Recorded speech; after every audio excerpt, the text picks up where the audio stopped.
real cases before a real judge. Plaintiff Callie Bauman was close with her nephew, the defendant, and once he was released from prison on drug charges, she moved in with him and his wife, the co-defendant. Callie claims the defendant smoked synthetic marijuana all day, and she's suing them for unreturned property. Defendants Patrick Page and his wife Samantha say Callie has a shady past because she's been busted for welfare fraud and food stamp fraud. Patrick claims he's tried to help Callie escape her abusive relationship, but she keeps going back to her abuser, and they deny owing for anything. Start with you. Okay. My nephew and I were close back in the day, and he ended up getting into some drugs and going to prison. When he got out, he found me via Facebook, and we talked a little bit. We hung out. That time they were struggling a little bit financially. I lived about 45 minutes away with my son, and they brought up maybe I could move in with them and pay them a little bit of rent. The schools up there are a lot better than where we came from.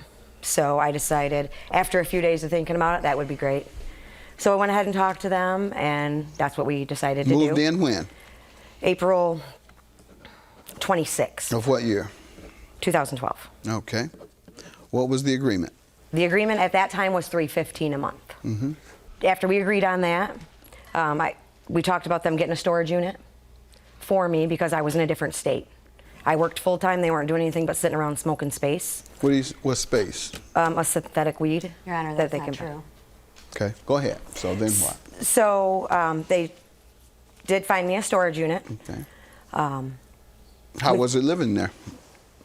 It was all right, besides the fact that she had issues the way I put the toilet paper on the roll. Okay. But other than that, it was okay. You smoke your little that space every night? I did try it. It's definitely not where it's at. The judge know what's happening. Yeah. Living in somebody's house, seeing them smoke all day. All day. And they hide in a kite. And let me take a little hit of that. Plaintiff Callie Bauman is suing her nephew and his wife, who claim they tried to help Callie escape an abusive relationship, but she went back to her abuser. Let me allow you all to give some background before we get into the property she's suing about. Okay, first off, Your Honor, Callie has no right to talk about anybody's background. She has plenty of counts of fraud against her. You know, she has food stamp fraud, welfare fraud, unemployment fraud. Really? Really? Yes. Is that true? No, that's not true. The food stamp fraud. We have the Food stamp fraud was cleared up. You just said it wasn't. Oh, okay. You were found not guilty. No, I was found guilty, but it was all Well, cleared then what up. he says is true. The first thing out of your mouth is, nope, it wasn't true. And it is. You were found guilty of food stamp fraud. Yeah. What But do then you it was keep acting like you don't know what's happening? I went to court, you I did my smoked time. a lot of space. You smoked more space than y'all. You smoked more space than them out here defrauding the government, taking my tax money illegally.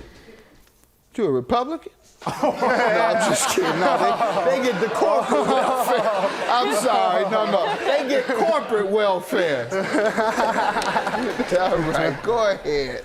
Your Honor, I do have a past. You know, I have made my mistakes and I have served my time and moved forward. It's been a few years now. I've gotten married to my wife and we're trying to start our own family. Good. You know, growing up. Working full time? Yes. Have you been? How long after getting out of prison did you get a job? 2 months. Your Honor. Oh, good. So hopefully other inmates get a little inspiration and hope that they can get a job. I truly do. Most of them don't believe they can, and well, most of them can, but many can't. I felt like I was in the same position though. Yeah, right. You felt hopeless, but there's hope. You were able to do it. Yes, sir. So I hope the message goes out today. Go right ahead. So you came home and you got your job. Growing up, me and Callie were never real close. You know, about 17, you know, I started talking to her, you know, trying to reach out and find out she was in an abusive relationship. So I tried helping her move out of that relationship. 6 months later, she goes right back into the relationship. So then I stopped talking to her, you know, for about 7 years. Go get in my little trouble, I come back, and it's 2012 at this time, and we contact on Facebook. We started talking. She's leaving the same man she went back to because I had already left him. Thank you. The day she was moving, she couldn't get to the storage unit in time. Moving in? Yeah, the day she was moving out of her place. To into live our with place. you, Yeah. She couldn't get to the storage unit in time because it was on a Saturday and they closed at 12. That's incorrect. So my wife went and got the unit in her name, just so we can get the key so she can get her stuff in there. We get it in there, and we get back and we talk. You know, you can either switch it back in your name or we can leave it in our name. She's like, well, it'd just be easier to leave it in your name. Add it into the rent. Fine. The rent's already $315. We add $60 more a month on top of that. Total of $375. Well, she had just lost her job after she moved in because of her background. A new company was coming in and taking over, and she had lost her job. So she's like, well, Why? Because of what? because of her background. That's incorrect. So she had lost her job. She's like, well, I'll pay you when I collect my unemployment. Well, come to find out, she already owed $800 in unemployment from overfiling before. That's correct. Overfiling. Yeah, she falsely filed before. So now she had to wait for her. You falsely filed on unemployment also? No, I collected 2 weeks longer, the same as you did for over a month. Thank you. You know, I was getting unemployment. I got a job. I collected. Oh no, I'm sorry for calling you Republicans, because Republicans, they get hundreds of millions. Madoff and his crowd, they took $1 billion. The other top financial people, AIG, they took billions. Y'all playing for this short money. Welfare and food stamps and unemployed. Y'all truly Democrats, that's right. Turn Republican and get you some millions. Go ahead, ma'am. Let's get to the property you're suing about. Okay. My entire house. I left a 3-bedroom. I was just staying there briefly in one room. I only took some clothes. I took my computer and my dog and a few of my son's stuff as well. One of his skateboards, one of his bikes, and clothes. Everything else went into storage. The day I got fired, I told him I can't pay $315. Okay, what happened to your property? Last I knew, it was sitting in storage. The day that she told my 15-year-old What have they son, done to you? Well, the day that she told my 15-year-old that we needed to pack our stuff and move out, they went to the storage unit. She lied to them and told them she lost her key. So they cut my lock off, and she bought a new lock and put it on there. So I haven't had access to anything. Did they tell you why they did that? Because she said I owe her money. Okay, owed money for what? Rent and storage. Okay. Plaintiff Callie Bauman is suing her nephew and his wife, who claim they tried to help Callie escape an abusive relationship, but she went back to her abuser. Let me hear from you all. So we get the storage unit, and first month, she pays we pay the security deposit and the first month storage rent. She pays us back immediately the following day. Well, then we pay May, June, and July.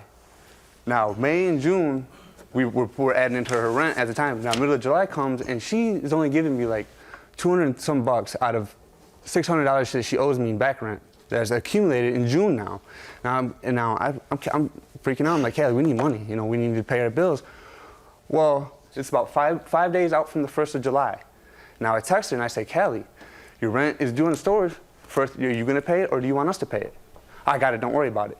So we get a phone call July 15th saying the rent was never paid.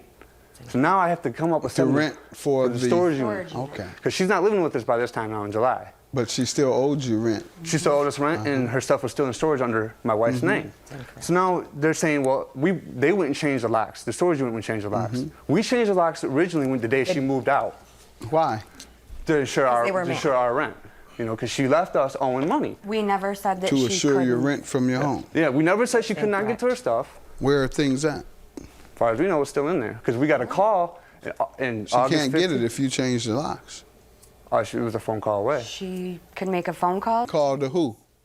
To us or to the storage unit. Or to the storage unit. She never made contact with the storage unit either. Storage was in your name, and you all were the only ones that could have access to it. And you changed the locks on her. You locked her out of her property. And you locked her out of her property, you say, because she owed you rent.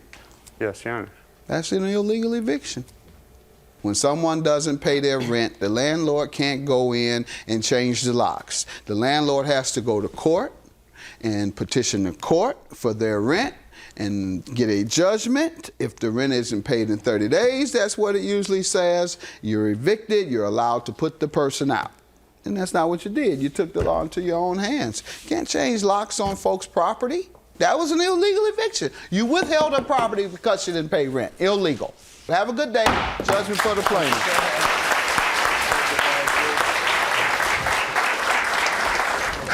Say to her. What am I gonna say to her? She's worthless. She thinks it's She's my worthless. fault. She's a scam. I never liked you before, and I don't like you now. You go back to your abusive piece of husband. Go ahead. You want to give him weed case to your kid. You want him Your So you kids kiss sit around around and smoke weed all day. You want to do the whoop?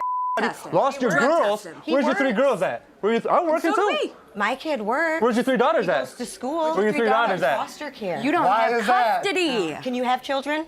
Doesn't What matter. does that have to do with it? Look at Can you people that take have care of your kids. children? People that can have kids don't know how to raise kids. Karma is People